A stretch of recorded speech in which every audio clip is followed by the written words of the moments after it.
দেড় দশক পর রাজ্যে রাজনৈতিক পালাবদল। বিধানসভা চত্বরের ভেতরের তার অঙ্গসজ্জা এবং বহিরঙ্গের সজ্জা অনেকটাই পাল্টে গেছে।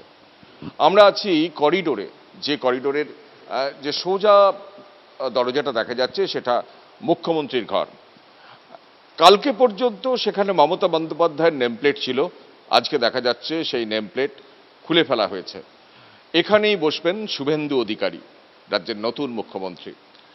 তার পাশের যে পরপর ঘরগুলো আছে, আমাদের ক্যামেরা পার্সন বিশ্বজিৎ সাহাকে দেখাতে বলবো, পাশের ঘরটাই পার্থ চট্টোপাধ্যায় বসতেন। দীর্ঘদিন ধরে সেই ঘর বন্ধ ছিল, কিন্তু কালকেই সেই ঘরের তালা ভেঙে সেই ঘরটাকে পরিষ্কার করা হয়েছে।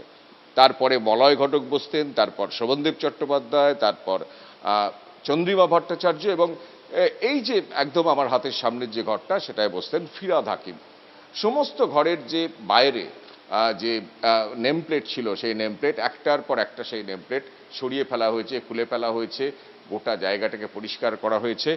এবারের বিধানসভাটা গুরুত্বপূর্ণ এই কারণেই যে এখনো পর্যন্ত যা সিদ্ধান্ত নেওয়া হয়েছে যে প্রাথমিকভাবে এই বিধানসভাতেই মুখ্যমন্ত্রীর সচিবালয় তৈরি হবে। কারণ মমতা বন্দ্যোপাধ্যায়ের সরকার যেখান থেকে পরিচালিত হতো, অর্থাৎ নবান্ন, সেই নবান্নে বিজেপি সরকার আর যাবে না। সেই নবান্ন থেকে মহাকরণে আসবে, কিন্তু মহাকরণে মুখ্যমন্ত্রীর যে বসার ঘর সেই ঘর এখনো প্রস্তুত নয়।